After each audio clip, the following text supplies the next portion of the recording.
तो सर सबसे पहले तो ये बताइए कि इस चुनाव में जो शिक्षक है वो किन मुद्दों पर वोट करेंगे? देखिए, शिक्षक पुरानी पेंशन का बहुत बड़ा मुद्दा है।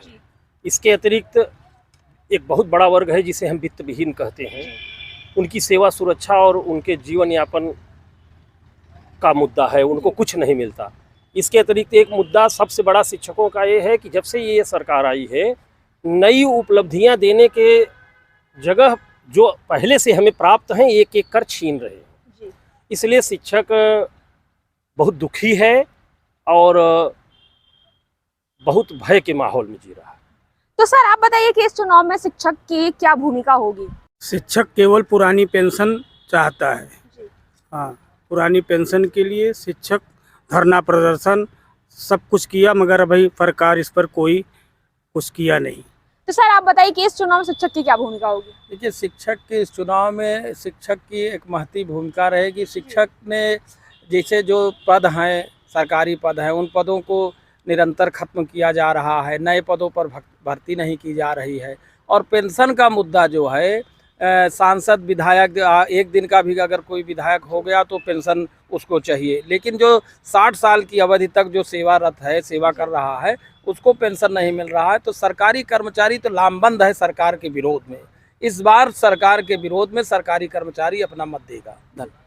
सर अगर पेंशन की बात करें तो जो पुरानी पेंशन की बात करते हैं तो वो हर कर्मचारी की वो तो समस्या है, लेकिन इस पर सिर्फ शिक्षक की बात उठाता है, तो इस पर बताइए आप क्या कहेंगे? देखिए, वो बात ऑफ कैमरा ऑन कैमरा कहने वाली है। शिक्षक क्योंकि केवल वेतन और पेंशन पर अपना जीवन यापन करता है, अन्य कर्मचारी भी उठाते हैं मांग। ये बात मैं आपकी नहीं मानूंगा कि वो नहीं उठाते, सब उठाते हैं और सब हमारे साथ शिक्षक कर्मचारी महासंघ के बैनर तले वो भी मांग उठाते हैं, लगातार संघर्षरत हैं।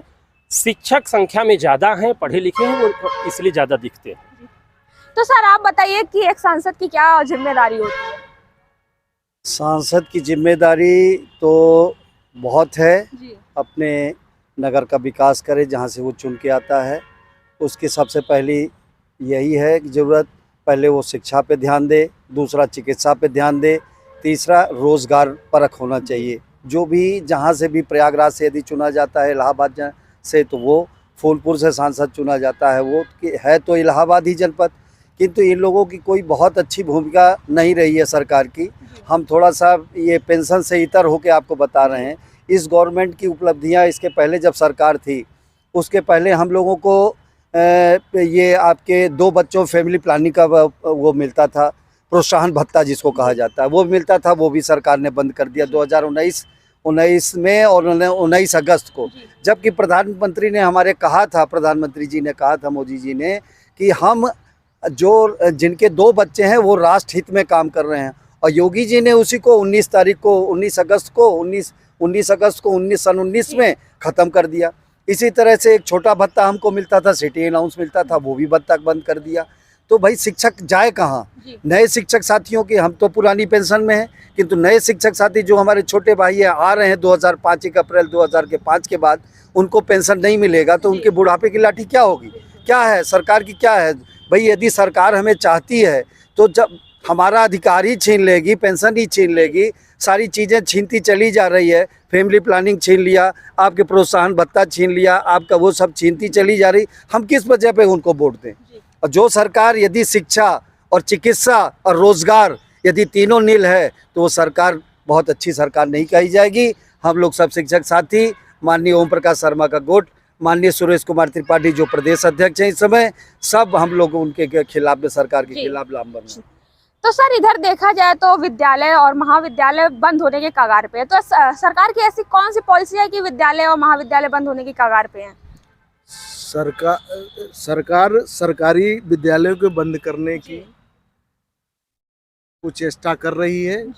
षड्यंत्र के तहत इनको हतोत्साहित करके और विद्यालयों को बंद करने की साजिश सरकार कर रही है। तो सर ये बताइए इस चुनाव में आपके क्या मुद्दे रहेंगे? अरे शिक्षा, बेरोजगारी, पेंशन, चिकित्सा, ये सब मुद्दे रहेंगे। तो सर आप बताइए कि इस चुनाव में शिक्षकों की क्या भूमिका रहेगी? देखिए, इस चुनाव में शिक्षकों की बहुत बड़ी भूमिका है।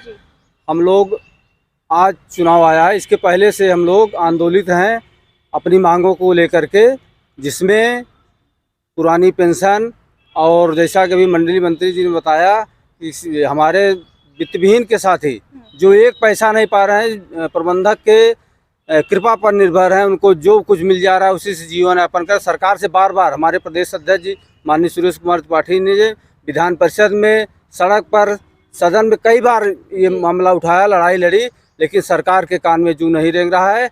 तो सभी शिक्षक लामबंद होकर के इस सरकार के खिलाफ वोट करें। तो सर आप बताइए कि इस बार बीजेपी रिटर्न करेगी या फिर इंडिया गठबंधन की सरकार बनेगी? अब इस विषय में हम अपना मत देते हैं कि सरकार शिक्षकों की अवहेलना कर रही है।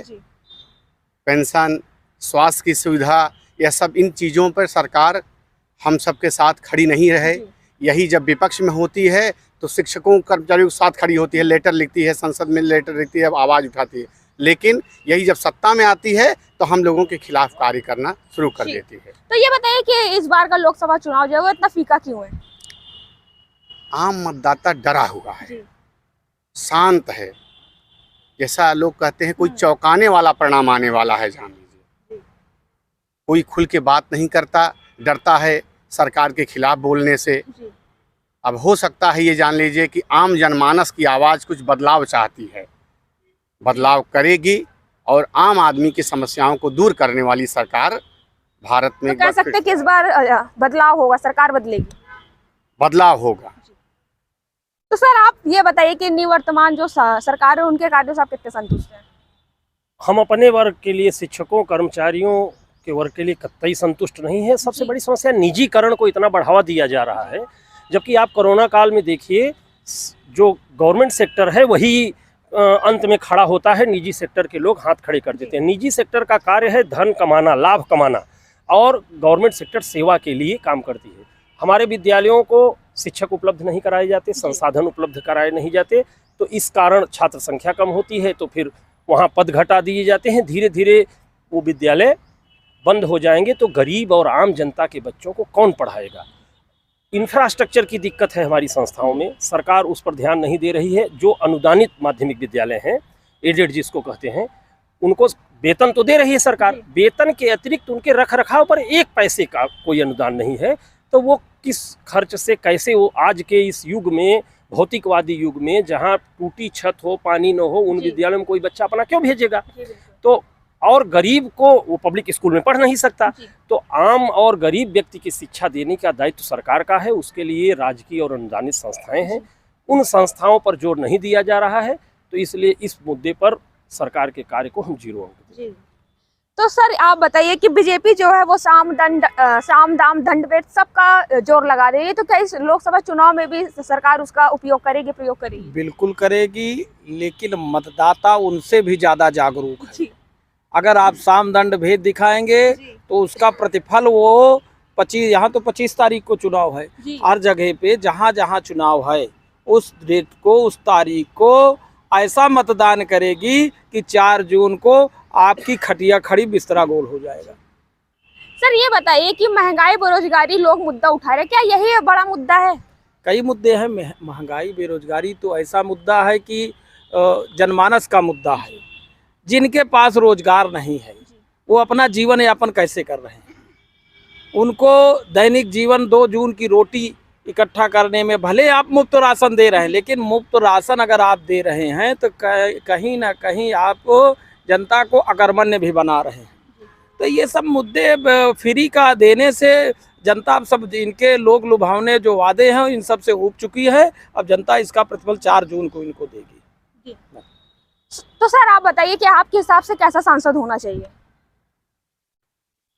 हमारे हिसाब से सांसद वही हो जो पुरानी पेंशन को दिलाए, या तो सांसद विधायक को पेंशन बंद करना चाहिए एकदम, क्योंकि हम लोग 60 साल नौकरी करेंगे और उसके बाद भीख मांगेंगे, एक भी पैसा नहीं रह पाता है।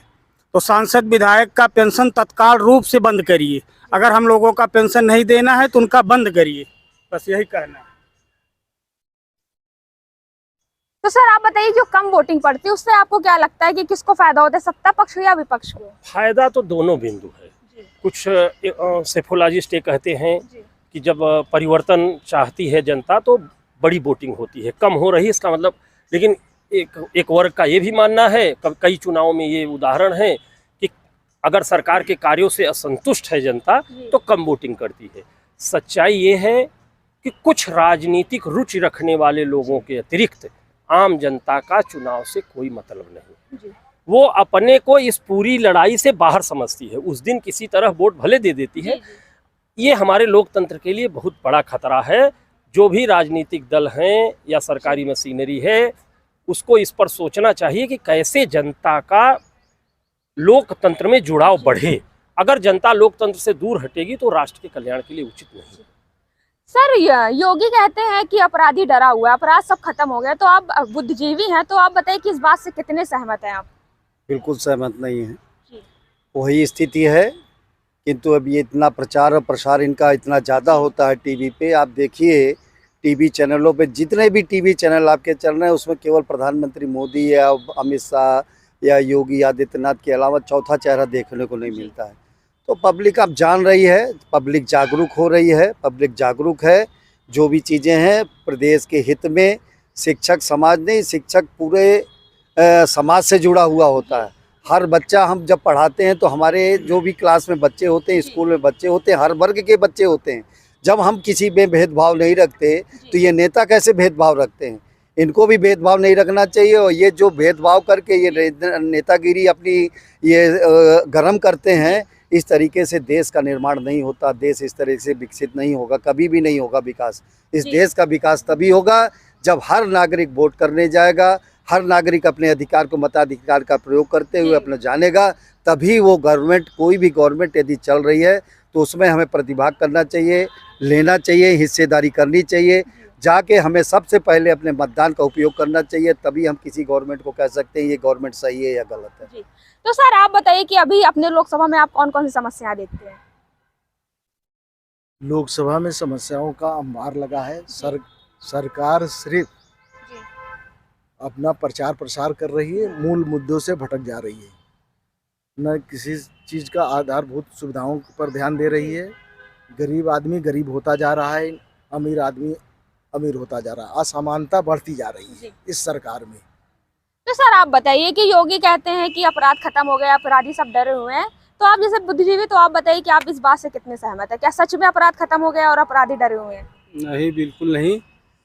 अपराध देखिए, किसी को ज़बरदस्ती वो करने से, बुलडोज़र चला देने से, भाई ये समाज है, समाज में सभी वर्ग हैं, सभी को साथ लेकर के चलिए। केवल एक वर्ग या दो वर्ग को हतोत्साहित करके वो करके ऐसे समाज नहीं चलता, प्रदेश नहीं चलता। आप प्रदेश का उत्थान चाहते हैं तो सभी को साथ, नारा आप देते हैं सबका साथ सबका विकास, कहाँ हो रहा है? तो सर आप बताइए कि विकास की अगर बात करें तो जो जनता है वो तो कहती है ये बीजेपी ने बहुत विकास किया, जैसे कि 370 की धारा उन्हें हटाई है, राम मंदिर इतना बड़ा मुद्दा था वो हुआ है, और विकास भी बहुत हो रहा है। तो आप बताइए कि आप इस पे क्या कहेंगे? देखिए, विकास ऐसा नहीं, किसी चीज़ को विरोध के नाम पे विरोध नहीं किया जा सकता। कुछ बातें हुई हैं, उन सब चीज़ों में सच्चाई है। धारा 370 हटाई गई है, सड़कें बन रही हैं, लेकिन कुल मिला के किसी समाज का निर्माण सड़क से ही नहीं हो जाएगा। उसको खाने के लिए अन्न चाहिए, पहनने के लिए कपड़ा चाहिए, रहने के लिए घर चाहिए, पानी चाहिए, स्वास्थ्य चाहिए। सबसे बड़ी असुविधा यहाँ स्वास्थ्य और शिक्षा की है, वही सबसे ज़्यादा महंगी है। तो सर आप बताइए कि तमाम शिक्षक संघ बने हुए हैं, आपको ये नहीं लगता कि सारे को एक हो जाना चाहिए जिससे शिक्षक की बात ज़्यादा अच्छे से हो? देखिए, ऐसा है कि राम से भी सब संतुष्ट हैं। तमाम शिक्षक संघ नहीं है। स्वर्गीय ओम प्रकाश शर्मा के नेतृत्व वाला और वर्तमान में सुरेश त्रिपाठी के नेतृत्व वाला संगठन ही 60,000 माध्यमिक शिक्षक हैं, उसमें 58,000 हमारे साथ हैं। छोटे छोटे व्यक्तिगत महत्वाकांक्षाएं पूरी न होने के कारण किसी को पद नहीं मिल पाया, किसी को अपनी राजनीति, इसके लिए बहुत थोड़े से लोग अन्य कर्मचारियों और समाज के अन्य वर्गों के की तुलना में शिक्षक अभी भी एक संगठन में एकीकृत हैं। और बहुसंख्यक शिक्षक माननीय सुरेश त्रिपाठी के नेतृत्व में उत्तर प्रदेश माध्यमिक शिक्षकों की मैं बात कर रहा हूँ, उत्तर प्रदेश माध्यमिक शिक्षक संघ के एकजुट हैं, और प्राथमिक के दिनेश शर्मा के नेतृत्व में, और दोनों का मिला के शिक्षक संघ है प्राथमिक से माध्यमिक से, जिसके अध्यक्ष दिनेश शर्मा जी हैं प्राथमिक शिक्षक संघ के अध्यक्ष और सुरेश त्रिपाठी जी उसके संयोजक हैं।